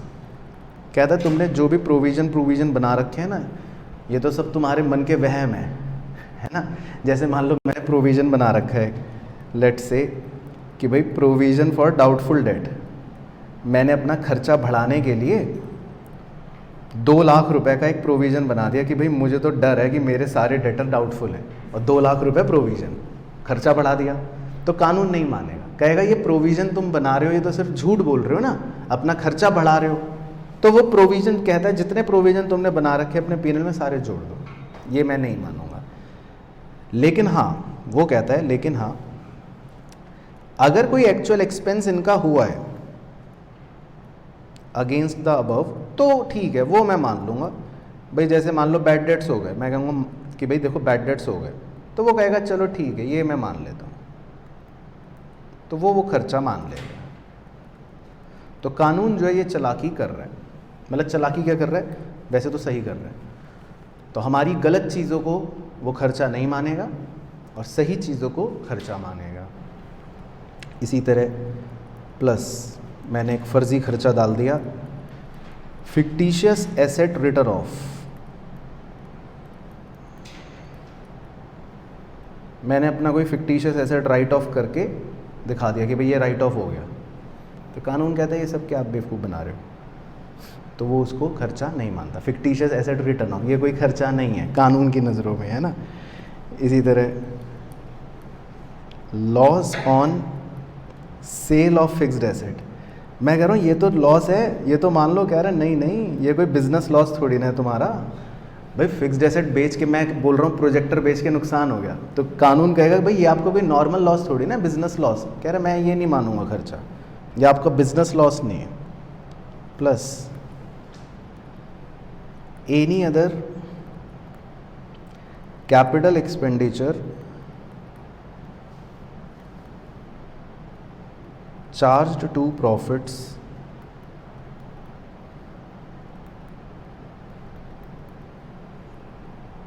अब मान लो मैंने कोई कैपिटल एक्सपेंडिचर करा है ना, मतलब मान लेते मशीन खरीदी 2 लाख रुपए की, और मैं उसको जानबूझ के ऐसे दिखा रहा हूँ P&L में डेबिट करके कि ये तो एक्सपेंस हो गया, तो कानून मानेगा थोड़ी ना। तो अगर मैं कोई कैपिटल एक्सपेंडिचर कर रहा हूँ और उसको प्रॉफिट पे चार्ज कर देता हूँ, तो कानून कहता है ये आप गलत चीज़ कर रहे हो, ये आप रॉन्ग ट्रीटमेंट कर रहे हो, तो वो इसको खर्चा नहीं मानता। तो any kind of capital expenditure which is been charge to revenue या चार्ज टू प्रॉफिट, वो उसको खर्चा नहीं मानेगा कि भाई वो तो गलत बात है। और माइनस इसी प्रकार से जैसे लॉस एड बैक हुआ था, तो उसी तरह से capital gain on sale of fixed asset या ऑब्लिक इन्वेस्टमेंट। अगर मान लो मुझे कोई मुनाफा हो गया था, कैपिटल गेन हो गया था, तो उसको फिर वो डिडक्ट कर देगा, कहेगा ठीक है ये मैं हटा रहा हूँ तुम्हारी इनकम में से, क्योंकि भाई ये चलो तुम्हारा एक बिज़नेस का गेन नहीं है, बिज़नेस की इनकम नहीं है, तो एक इत्तेफाक की इनकम हो गई थी। लेकिन यहाँ पर टर्म यूज़ हुआ है कैपिटल गेन, तो इस पर भी एक टिप्पणी बनती है। हालांकि आप टैक्स के सारे महारथी बच्चे हैं। तो अकाउंट्स में वैसे हम टर्म यूज़ करते थे प्रॉफिट ऑन सेल या gain on sale of asset. तो जब हम गेन ऑन सेल निकाला करते थे बचपन में, तब हम ऐसे देखते थे कि मान लेते हैं मैंने बेचा है 100 रुपये में, सेल प्रोसीड्स है 100 रुपये, और उस एसेट की जो बुक वैल्यू होती थी लेट से 80 रुपये, उस हिसाब से हम प्रॉफिट या लॉस निकालते थे, है ना। तो हम हमेशा बचपन में जब प्रॉफिट निकालते थे तो सेल प्रोसीड्स में से क्या माइनस करते थे, बुक वैल्यू। लेकिन जब हम कैपिटल गेन वर्ड यूज़ करते हैं, तो कैपिटल गेन का मतलब ये होता है कि आपको सेल प्रोसीड्स और कॉस्ट को कंपेयर करना है ना। ये आपने कैपिटल गेन अगर चैप्टर टैक्स में पढ़ा होगा, तो उसमें जितने का आप मकान खरीदते हो, कॉस्ट जो होती है, फिर बाद में कई सालों बाद बेचते हो, तो वो तो कॉस्ट से कंपेयर करते हैं ना गेन निकालने के लिए। वो ये तो नहीं कहते कि आज क्या वैल्यू थी और आपने कितने का बेचा, यही होता है ना लॉजिक। तो कैपिटल गेन का मतलब है, तो आप बक्से में लिख लो कि भाई इसका मतलब है कि हम सेल और कॉस्ट को कंपेयर करके निकालते हैं, ना कि बुक वैल्यू, है ना। जैसे टैक्स में भी आप करते हो, लेकिन लिख लो चाहे, तो वो कैपिटल गेन मतलब हम हटा देंगे। तो बस ये सब नाटक नूटक करके जो भी प्रॉफिट आता है, तो कानून कहता है ठीक है भाई इसे मानेंगे हम स्पेसिफाइड प्रॉफिट, ये प्रॉफिट आपका मतलब सही माना जाएगा, स्पेसिफाइड प्रॉफिट। ठीक है, पहले यहाँ तक ओके हो गई कहानी। अब आती हैं कुछ महाचालाक कंपनियाँ, वो कहती हैं कि चलो ठीक है भाई ये सब बातें हो गई। कुछ कंपनियां कहती हैं भाई हमारा तो नुकसान है, ये सब बातें तो ठीक है कि भाई प्रॉफिट में तुम ये जोड़ोगे ये घटाओगे। कंपनियां कहती हैं हम तो नुकसान में बैठे हुए हैं, तो हम क्या रेम्यूनरेशन नहीं दें एमडी को, हम तो देनी पड़ेगी, कुछ तो सैलरी देनी पड़ेगी, हम तो लॉस में हैं। लेकिन तो यहाँ से दूसरा सितारा बन जाता है कि भाई इन केस ऑफ लॉसेस या इनएडिक्वेट प्रॉफिट्स, ये क्वेश्चन में दिया होगा आपको कि भाई कभी कभी ये भी हो जाता है कि कोई कंपनी कहती है मैं तो लॉसेस में हूँ, या मेरे पास तो प्रॉफिट ही 10 रुपये है, अब बताओ। तो फिर कानून कहते हैं ठीक है, तो कानून कहता है जी लिखो कि managerial remuneration will be decided on basis of effective capital. तो कानून कहता है ठीक है अपनी पूंजी बताओ, हम पूंजी के हिसाब से आपकी रेम्यूनरेशन आपके यहाँ सेट करेंगे। तो वो कितनी है लिमिट्स वो लिख लेते हैं। तो एक टैबुलर फॉर्मेट बना लो आप छोटा सा,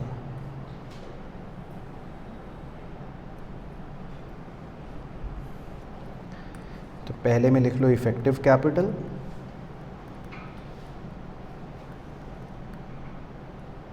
दूसरे में लिख लो मैक्सिमम रेम्यूनरेशन पर मंथ,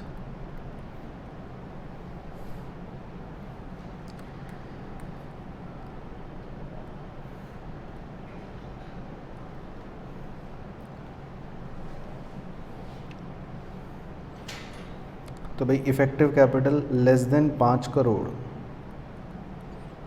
तो मैक्सिमम रेम्यूनरेशन 5 लाख रुपए पर मंथ, मतलब शेल नॉट एक्सीड। तो मैं ऐसे लिख देता हूँ कि भाई ग्रेटर को काट देता हूँ कि भैया shell not exceed 5 lakh per month. Effective capital equal to 5 crore और लेस देन 100 करोड़, तो shall not exceed 7 lakh per month. Effective capital equal to 100 crore less than 250 crore 250 crore, तो shall not exceed 10 lakh per month, shall not exceed 10 lakh per month. और last, अगर effective capital greater than 250 equal to या greater equal to 250 crore, तो shall not exceed 10 lakh per month plus भी है फिर इस बार, plus 0.01%, ध्यान से लिखना है 0.01 भी परसेंट है, 0.01% of effective capital above 250 crore. ये है पूरी अंग्रेजी। 0.01% of effective capital above 250 crore, तो मतलब जितनी भी कैपिटल 250 करोड़ से ऊपर होगी उस एक्स्ट्रा पर 0.1% कैलकुलेट हो जाएगा। और 10 लाख पर मंथ तो है ही है। तो जो कंपनियां कहती हैं भाई हमारा तो लॉस है, उनके लिए हम ये करते हैं। अच्छा, इफेक्टिव कैपिटल क्या है? हाँ, बच्चे के मन में सर कैपिटल तो सुना था, इफेक्टिव कैपिटल मतलब क्या इसमें कोई नया कैच है? तो वो लिख लेते हैं, छोटी सी बात।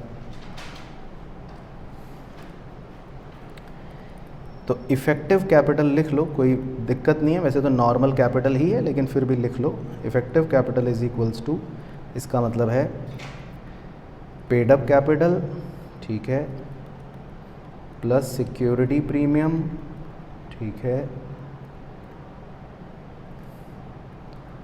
प्लस फ्री रिजर्व्स, ठीक है, प्लस कैपिटल रिजर्व, लेकिन कैपिटल रिजर्व के ब्रैकेट में लिखना है रियलाइज्ड इन क्या? कैश, है ना। अब तो आपको ये पता ही चल गई बातें।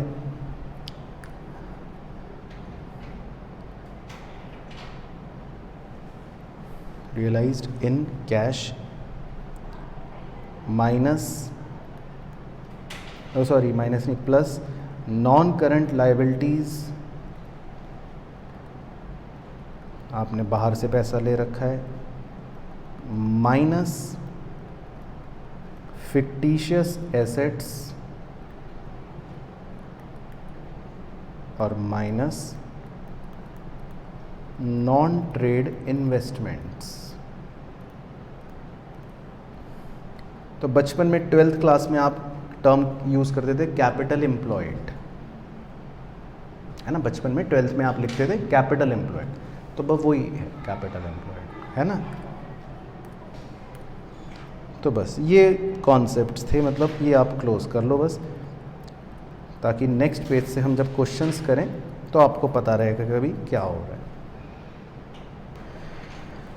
चलो, तो सबसे पहले हम करेंगे इलस्ट्रेशन 1, छोटा सा इलस्ट्रेशन है।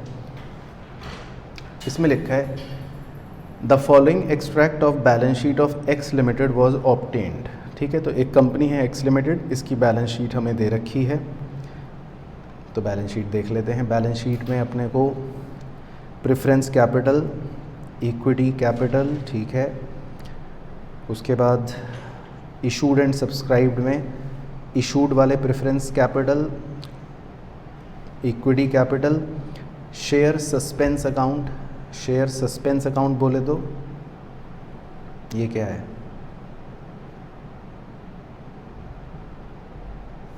शेयर सस्पेंस अकाउंट बताओ जी। चलो सर हमें क्या पता, तो पढ़ो वही। Share suspense account represents application money received on shares the allotment of which is not yet made. अच्छा, तो 12th क्लास में आप एक हेडिंग पढ़ते थे ना जो कभी याद नहीं कर रखी थी, एप्लीकेशन मनी पेंडिंग अलॉटमेंट।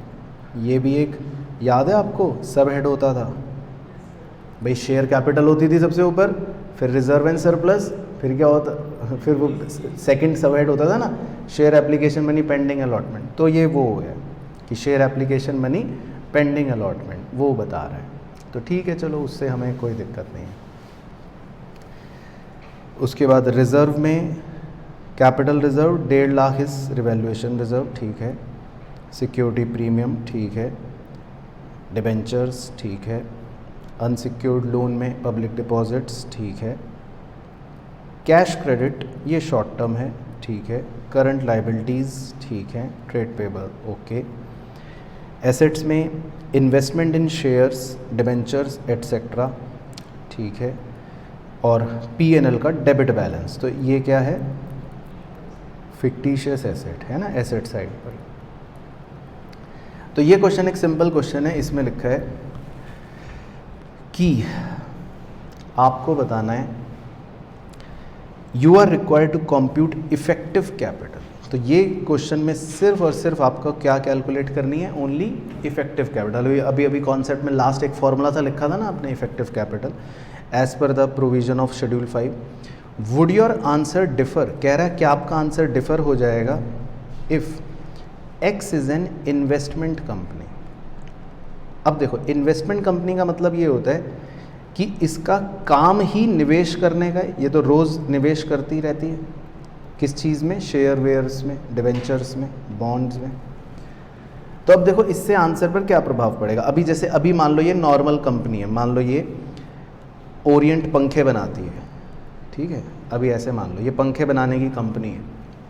अब इस पंखे बनाने की कंपनी ने नीचे लास्ट में हमें दे रखा है इन्वेस्टमेंट करिए शेयर्स में, डिबेंचर्स में। तो पंखे बनाने वाली कंपनी के लिए ये इन्वेस्टमेंट क्या है? नॉन ट्रेड इन्वेस्टमेंट है ना, पंखे बनाने वाली कंपनी के लिए। तो लेकिन क्वेश्चन कह रहा है कि क्या आपका आंसर अलग हो जाएगा अगर ये निवेश वाली कंपनी होगी? तो आंसर है हाँ, अलग हो जाएगा। क्यों अलग हो जाएगा? क्योंकि इस कंपनी के लिए फिर ये इन्वेस्टमेंट ट्रेड इन्वेस्टमेंट होगी, क्योंकि इसका तो ये रोज का काम है ना।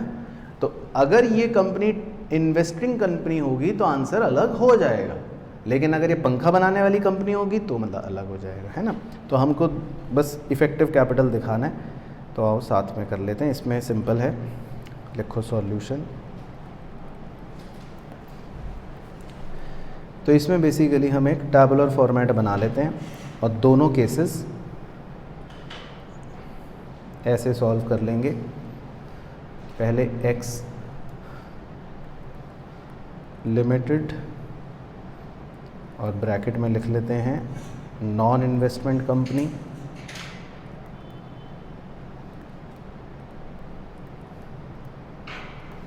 और दूसरे में लिख लेते हैं x लिमिटेड। इस बार बना देते हैं इसको इन्वेस्टमेंट कंपनी,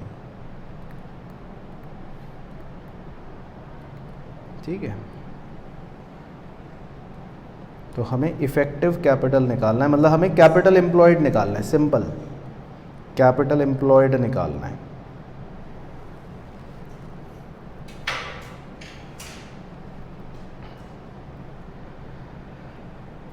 चलो तो निकालते हैं कैपिटल एम्प्लॉयड। अब क्या था फॉर्मूला, आपको क्या क्या लिखवाया था? पेड अप शेयर कैपिटल, है ना। तो पेड अप शेयर कैपिटल का मतलब है कि अब आप ऑथोराइज्ड वाली लोगे या इशूड एंड सब्सक्राइब्ड वाली? इशूड एंड सब्सक्राइब है ना, ऑथोराइज तो वो तो बेकार होती है। तो देखो पेड अप कैपिटल प्रेफरेंस की 15 लाख, इक्विटी की 96 लाख, तो लिख लो प्रेफरेंस शेयर कैपिटल 15 लाख, इसमें भी 15, और इक्विटी शेयर कैपिटल 96 और इसमें भी 96। ठीक है, तो पेड अप शेयर कैपिटल।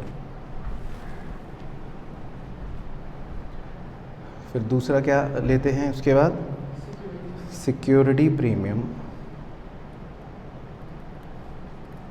तो सिक्योरिटी प्रीमियम कितना दे रखा था, 50,000, 50,000, तो इसमें भी और इसमें भी।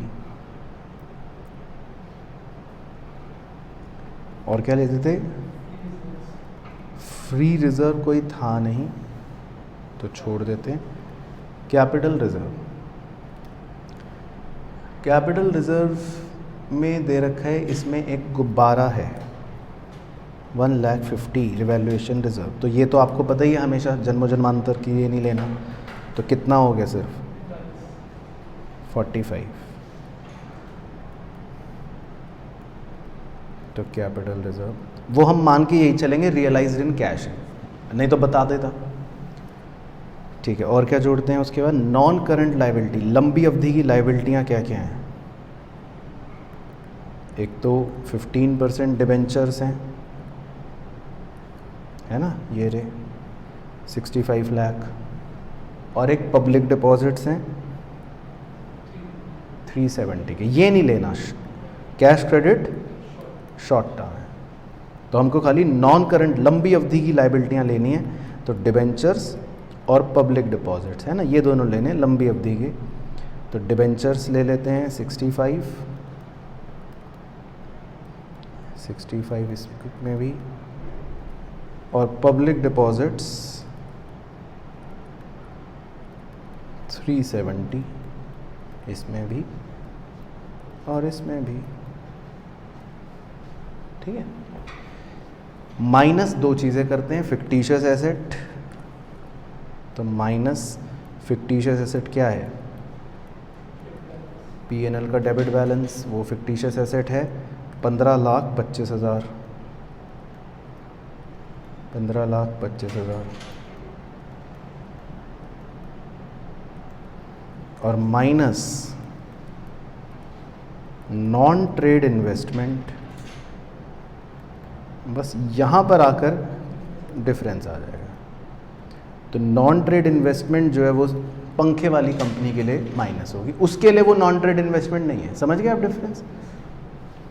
तो वो कितनी दे रखी थी नॉन ट्रेड इन्वेस्टमेंट, 75 लाख,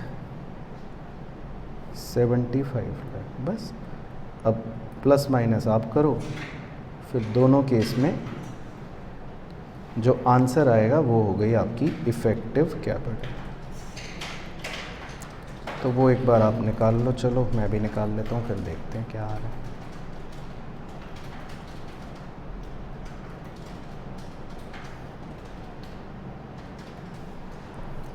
कितना आया पहले केस में, 90,40,000, और दूसरे में 1,65,40,000। ठीक है, सही आ रहा है। तो समझ आया, ये तो सिंपल क्वेश्चन था। तो 90,40,000 और 1,65,40,000। ठीक है ना, तो एक बार देख लेते हैं।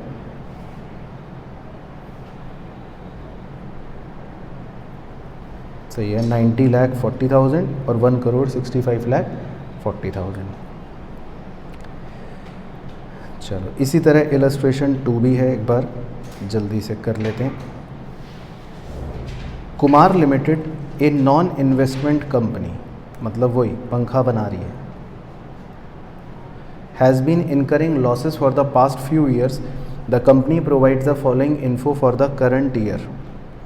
तो paid up equity share capital, ठीक है, paid up preference share capital, ठीक है, रिज़र्व इंक्लूडिंग रिवैल्यूएशन रिज़र्व, तो ये गुब्बारा हटा दो, कितना आ जाएगा 140, security premium 40, long term loans ये भी नॉन करंट लाइबिलिटी है, डिपॉजिट्स रीपेबल आफ्टर 1 ईयर ये भी नॉन करंट लाइबिलिटी है, एप्लीकेशन मनी पेंडिंग अलॉटमेंट बेकार, accumulated losses not return of, तो इसका मतलब ये क्या है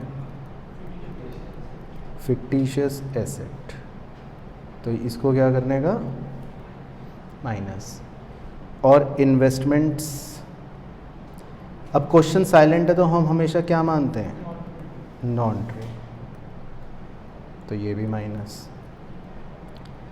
तो जब तक आप कैलसी में माइनस प्लस करो कितना आ रहा है, कर लिया प्लस माइनस, तो आपको उससे इफेक्टिव कैपिटल पता लग जाएगी।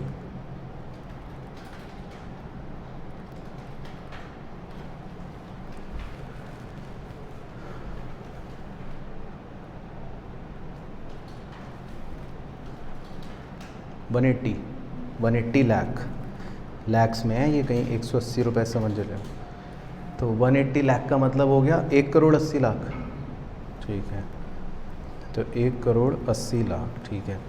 तो अब पढ़ो, वो कह रहा है नीचे, Kumar limited has only 1 whole time director mister X, you are required to calculate the amount of maximum remuneration that can be paid to him if no special resolution is passed, ये सब बातें in at the general meeting of the company in respect of payment of remuneration for a period not exceeding 3 years, ठीक है। तो ये सब कानून की बेकार बातें, मतलब हमारे सवाल के अनुसार बेकार बातें।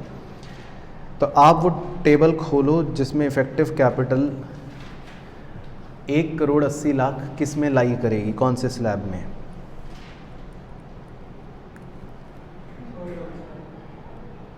नहीं 1,80,00,000, 100 से 250 करोड़ या लेस देन 5 करोड़, एक समझ गए, तो ये थोड़ा ध्यान से रहना है। तो 1,80,00,000 रुपए कौन से स्लैब में लाई करेगी, लेस देन 5 करोड़ में, वो करोड़ में लिखे हैं टेबल में, ठीक है, वो लाख में नहीं है, वो करोड़ों में है, तो लेस देन 5 करोड़। अब लेस देन 5 करोड़ में देखो आपको मैक्सिमम लिमिट क्या लिखवाई है,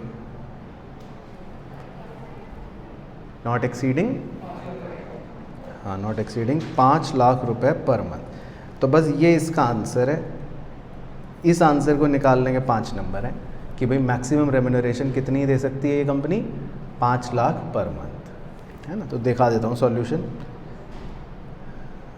तो पहले इफेक्टिव कैपिटल देखो कैलकुलेट हुई, वो कितनी आई 180 मतलब लाख, और 180 लाख पे क्या है अपनी लिमिट 5 लाख पर मंथ। बाकी किताब वालों ने वो थोड़ा चीतापना करके 60 लाख रुपए पर एनम कर रखा है, तो वो तो आप समझ ही गए कि भाई 5 लाख पर मंथ अगर हम कह रहे हैं तो साल की कितनी बन गई 60 लाख पर एनम। तो बस ये लिखना है हमको कि maximum remuneration payable to MD should be 5 lakh per month. तो समझ आया पहले ये वाला, तो ये दो इलस्ट्रेशन तो हैं छोटे छोटे जो मेनली किस पर बेस्ड हैं, इफेक्टिव कैपिटल पर, है ना। अब इलस्ट्रेशन 3 हम करते हैं। ये अच्छा इलस्ट्रेशन है, मतलब एग्ज़ाम के नज़रिए से, इस पर आप एक स्टार लगा लेना। चलो तो इसमें देखो कि क्या लिखा है, मुद्रा limited gives the following information for the year ending 31 मार्च। तो एक कंपनी हमें 31 मार्च की अपनी जानकारी दे रही है। ग्रॉस प्रॉफिट, ठीक है, सब्सिडीज़ रिसीव्ड फ्रॉम गवर्नमेंट, ठीक है, administrative and selling and distribution खर्चे, ठीक है, डायरेक्टर की फ़ीस, ठीक है, interest on debentures, managerial remuneration, depreciation on plant equipments, provision for taxation, ठीक है, ट्रांसफ़र टू जनरल रिज़र्व, ठीक है, ट्रांसफ़र टू रिवैल्यूएशन रिज़र्व, ठीक है, मतलब ये दोनों अप्रोप्रिएशंस हैं।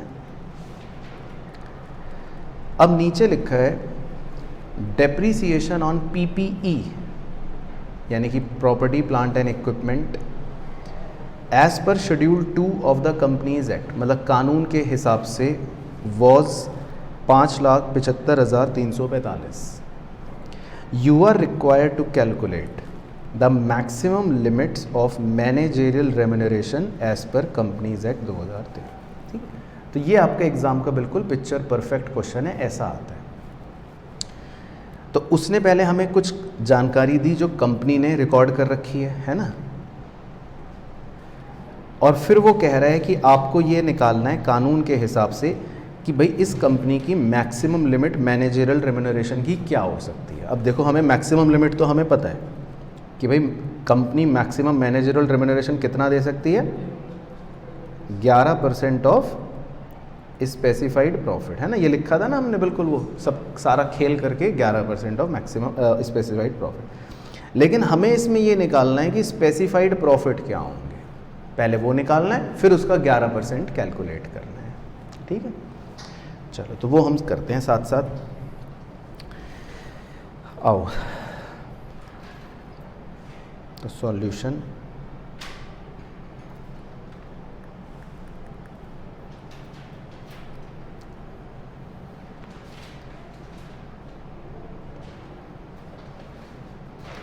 तो सबसे पहले हम लिखते हैं profit for the year.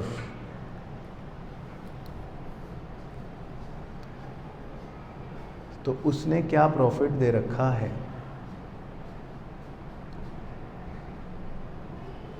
Cross profit यही दे रखा है 40, 25, 365। तो पहले ये मतलब लिख लेते हैं, क्योंकि ग्रॉस ही दे रखा है तो हम ब्रैकेट में मेंशन कर लेते हैं कि भाई ग्रॉस प्रॉफिट दे रखा है 40,25,365। अब आपको बस सिंपल ये सोचना है कि कानून क्या कैसे काम करेगा, है ना। अब देखो, अगला आइटम दे रखा है सब्सिडीज रिसीव्ड फ्रॉम गवर्नमेंट, हमें सरकार से सब्सिडी मिली। तो अब ये वैसे हमारे लिए क्या हो गई, इनकम हो गई। तो कानून इसको लेगा या नहीं लेगा, लेगा, क्योंकि ये इनकम हमें किससे रिसीव हो रही है, गवर्नमेंट से। तो इसमें कोई घपला तो नहीं है, इसको तो हम छुपा भी नहीं सकते। हम ये तो नहीं कह सकते कि नहीं नहीं नहीं मैं नहीं मान रहा इनकम में, ये तो नॉर्मल हमको इनकम लेनी ही पड़ेगी, क्योंकि हमें सब्सिडी रिसीव हो रही है कानून से, गवर्नमेंट से। तो हम इसको जोड़ लेते हैं इनकम को, सब्सिडीज रिसीव्ड फ्रॉम गवर्नमेंट। तो आप ऐसे मत रटना, बाद में आप ये मत कहना सर कॉन्सेप्ट में तो आपने कुछ और वो एडलेस लिखवाए थे, यहाँ पे आप कुछ भी ऐड करवा रहे हो। मतलब आपको समझ आ गया ना लॉजिक। वो एडलेस ये नहीं है कि वो मतलब कि एग्जाम में वही 4 पॉइंट आएंगे रटे हुए और मैं वही 4 में से हमको करना है। हमको ये सोचना है कि कानून कैसे प्रॉफिट निकालेगा जो सही है, बस ये लॉजिक है कि सही चीज़ क्या है, सही प्रॉफिट क्या है। तो कानून इस सब्सिडी को जोड़ लेगा, ये हमारी इनकम हो गई। अब आप अगला आइटम देखो, बस सोचना है हमको, ठीक है। एडमिनिस्ट्रेटिव सेलिंग एंड डिस्ट्रीब्यूशन खर्चे। अब मैं कह रहा हूँ कि मेरे एडमिनिस्ट्रेशन के, सेलिंग के और डिस्ट्रीब्यूशन के खर्चे हो गए हैं, तो ये तो खर्चा है ना। तो ये तो खर्चा मुझे मतलब माइनस करना चाहिए, क्योंकि भाई मेरा ग्रॉस प्रॉफिट अगर है तो ग्रॉस प्रॉफिट में से हम अपने जब खर्चे माइनस करेंगे तभी मेरा सही प्रॉफिट आएगा। तो एडमिनिस्ट्रेशन, सेलिंग और डिस्ट्रीब्यूशन खर्चा,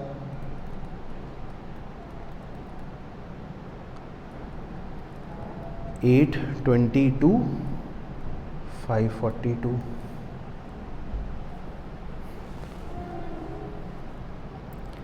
उसके बाद देखो नेक्स्ट आइटम,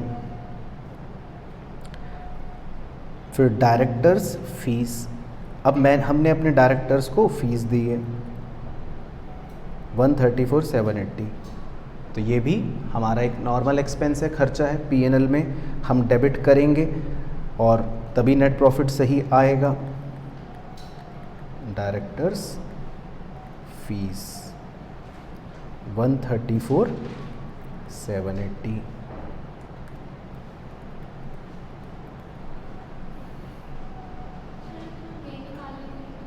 हाँ, मैं सोच रहा था कि कौन ये क्वेरी पूछ रहा है। हम डायरेक्टर फीस नहीं निकाल रहे, हम क्या निकाल रहे हैं? Managerial remuneration. हम ये निकाल रहे हैं, अभी देखो ये इस पे आने वाला हूँ मैं, हम ये निकाल रहे हैं। तो कानून इसको खर्चा मानेगा क्या? इसको नहीं मानेगा खर्चा, क्योंकि अगर मैं मैनेजरियल रेम्युनरेशन लिख दूं और प्रॉफिट कम कर दूं तो कानून तो यही कहेगा ना कि भाई ये तो हम निकाल रहे हैं, अभी मैनेजरियल रेम्युनरेशन तो हम निकाल रहे हैं, तो वो इसको एक्सपेंस नहीं मानेगा। समझ आ गया पॉइंट? लेकिन जो नॉर्मल एक्सपेंस है मेरे बिजनेस में जो होते हैं वो तो वो अलाउ करेगा, लेकिन वो मैनेजरियल रेम्युनरेशन को एक्सपेंस नहीं मानेगा, क्योंकि ये तो हम निकाल रहे हैं।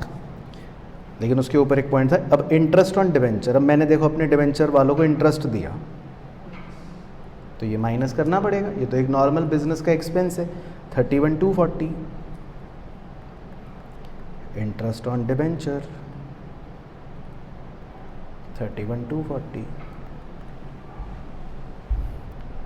है ना। अगला पॉइंट आपका कवर हो गया। देखो दोबारा समझा देता हूँ। अब मैनेजरियल रेम्युनरेशन है ये खर्चा, अब ये खर्चा तो कानून अभी नहीं लिखेगा ना, प्रॉफिट को कम नहीं करेगा, क्योंकि ये तो हम फाइंड कर रहे हैं। इसी तरह डेप्रीसिएशन ऑन पीपीई।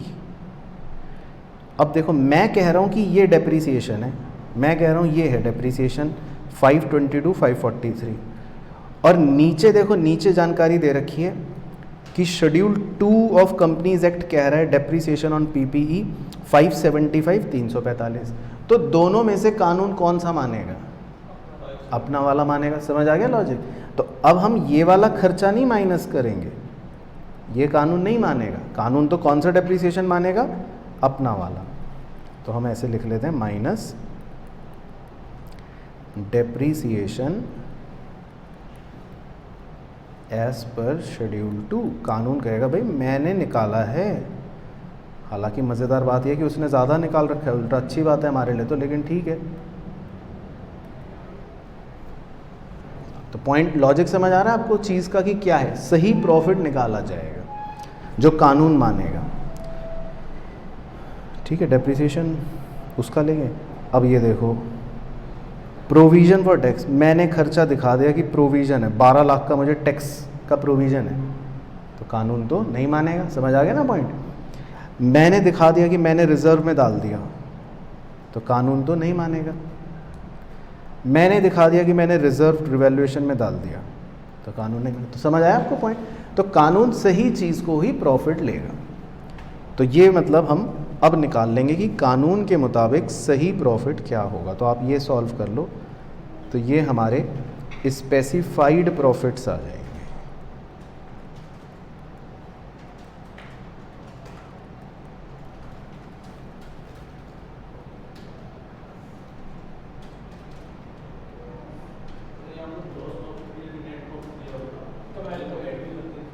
हाँ, अगर ये ग्रॉस प्रॉफिट की जगह नेट प्रॉफिट दिया होता तो हम ऐड भी करते।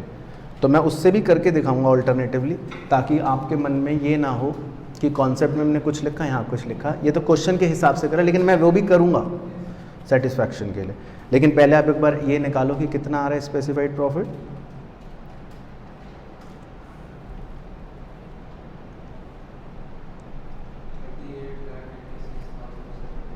$38 lakh,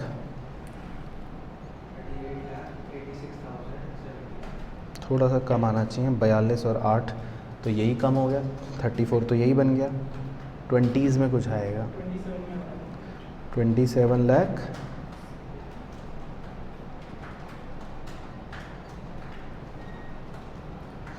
35,383।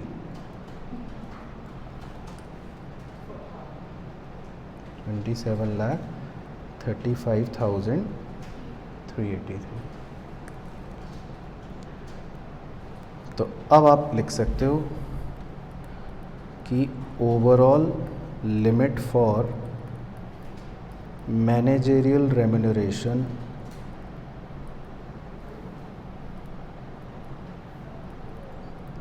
Is equals to 11% of this. तो आप इसका 11% निकालना,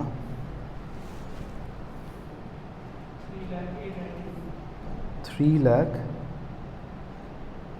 8, अच्छा 3,08,92, अच्छा 3,08,92, 3,08,92।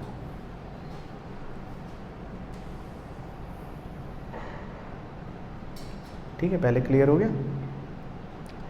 तो अब लेकिन हम 5 मिनट लगाएंगे ताकि क्लैरिटी पूरी हो जाए। तो ये तो हमारा वैसे सही आंसर आ गया लॉजिकली, ठीक है, कर लिया नोट। चलो अब बाकी फिर हम सिर्फ अपने लिए कुछ नौटंकी करते हैं, तो बस आप उसमें मेरा साथ देना। उसने हमें ग्रॉस प्रॉफिट दे रखा है कितना, 40,25,365, ठीक है। और हम ये मान लेते हैं कि मान लो हम अपना P&L बना रहे होते तो कैसे बना रहे होते, हम अपना ग्रॉस प्रॉफिट यहाँ लिखते, ठीक है। अब उसने जो जो भी जानकारियाँ दे रखी हैं हम मान लेते हैं कि हम वो P&L अगर बना रहे होते तो हमारा P&L कैसा होता उसकी जानकारी के हिसाब से, ठीक है। आप थोड़ा कैल्सी पर एक्टिवेटेड रहना, बस बना मैं दूंगा, बस आप कैल्सी पे एक्टिवेटेड रहना। तो देखो जो हमें सब्सिडी मिली हम अपना उसको इनकम में लिख रहे होते, है ना, यही कर रहे होते। अब हमने जो खर्चे करे, देखो एक administration and selling and distribution खर्चा हम वो लिखते 822,542, है ना। हमने डायरेक्टर को फ़ी दी हम तो वो भी लिखते 134,780। हमने इंटरेस्ट दिया डिबेंचर को हम वो भी लिखते 31,240। हमने मैनेजेरियल रेम्यूनरेशन दे दी 285,350 की, हम वो भी लिखते। हमने अपना डेप्रीसिएशन लिखा था 522,543, हम वो भी लिख, भाई हम तो अपना वाला बना रहे हैं ना अभी। हमने अपना प्रोविज़न फॉर टैक्स भी लिख रखा था कि भाई मेरा 12,42,000 का मुझे टैक्स का खर्चा लग रहा है। हम तो अपना ट्रांसफ़र टू जनरल रिज़र्व भी लिखते कि भाई मुझे तो ये भी लग रहा, मतलब एप्रोप्रिएशन हो गया है। और हम तो अपना ट्रांसफ़र टू इन्वेस्टमेंट रिज़र्व भी लिखते कि भाई हमारा तो ये भी हो गया है। तो आप एक बार ये निकालो सही सही कि हमारे अपने हिसाब से हमारा हम तो क्या प्रॉफिट फॉर द ईयर बोल रहे होते, 847,835 हम तो ये बोल रहे होते, है ना, 847,835। अब हम उस कॉन्सेप्ट को अप्लाई करते हैं कि मैंने कानून को कहा कानून कानून मेरा प्रॉफिट तो 847,835 है, यही था। तो अब कानून कहता अच्छा एक काम करो, पहले तो जो तुमने 2 एप्रोप्रिएशंस कर रखे हैं, एक जनरल रिजर्व में ट्रांसफ़र करा था 4 लाख और एक जो IFR में ट्रांसफ़र करा था 12,500, वो ऐड बैक करो, यही कहता वो। और जो तुमने प्रोविज़न फॉर टैक्स के नाम से दिखा रखा है 12,42,500, वो ऐड बैक करो। तो पहले तो कानून कितना प्रॉफिट निकालता मेरा, प्रॉफिट बिफोर टैक्स। तो ये एक बार आप निकालना कितना है,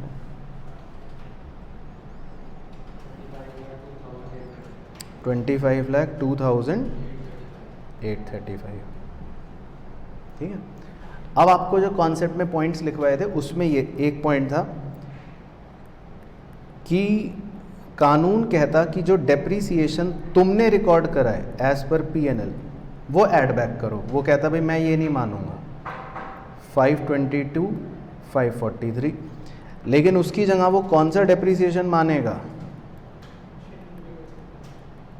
अपना वाला शेड्यूल 2 वाला, वो कितना था 575,345, यही लिखवाया था। फिर अगर हमने कुछ प्रोविज़न फॉर डाउटफुल डेट या कोई लॉस गेन अगर होता तो वो करवाता, लेकिन P&L में और कुछ नहीं है हमारे P&L में। हाँ एक चीज़ और है, कानून क्या कहता कि ये जो तुमने मैनेजरियल रेम्यूनरेशन खर्चा दिखा रखा है 285,350, कहेगा मैं तो ये नहीं मानूंगा, मैं तो ये नहीं मानूंगा, इसको ऐड बैक करो। तो आप मैनेजरियल रेम्यूनरेशन ऐड बैक कर लेते 285,350। तो बस फिर वो अब आप निकाल के देख लो, सेम आ रहा है। तो मतलब अपने आप को हमें कॉन्सेप्चुअली स्ट्रांग बनाना है, तोता बन के नहीं जाना एग्ज़ाम में, नहीं तो ICAI उड़ा देगा धज्जियाँ। मतलब आपको चीज़ समझने की हमारा उद्देश्य क्या है कि भाई हमें सही प्रॉफिट निकालना है, पॉइंट इज दैट। अब हम चाहें ऐसे निकाल लें कि भाई हम ग्रॉस प्रॉफिट में से सिर्फ सही चीज़ों को माइनस कर रहे हैं, या हम चाहे वैसे निकाल लें कि भाई जैसे हमने कॉन्सेप्ट में लिखा था कि भाई जो गलत है पहले वो, फिर उसमें सही चीज़ कर लें। तो मतलब दोनों तरीक़ों से आपका देखो स्पेसिफाइड प्रॉफिट सेम आ जाएगा। ठीक है, समझ आया खेल? चलो ठीक है, तो ये था, बाकी देख लेते हैं आंसर। ठीक है ना, तो सही आ रहा है। तो मैनेजरियल रेम्यूनरेशन आपकी यही आ रही है 3,09,82। चलो ठीक है, तो एक इलस्ट्रेशन बस मैं दे देता हूँ आपको ट्राई करने के लिए, हालांकि हम डिस्कस करेंगे नेक्स्ट क्लास में। डिविडेंड पर बेस्ड है, तो आप ट्राई करके देखना, नहीं तो हम नेक्स्ट क्लास में करेंगे, तो जस्ट आप एक बार ट्राई करके देखना। बाकी मैनेजरियल रेम्यूनरेशन के सारे कॉन्सेप्ट के क्वेश्चन खत्म हो गए। तो बस एक इलस्ट्रेशन 4 है, ये ओनली डिविडेंड पर बेस्ड है, बस आप ये एक ट्राई करना, बाकी फिर हम नेक्स्ट क्लास में करेंगे।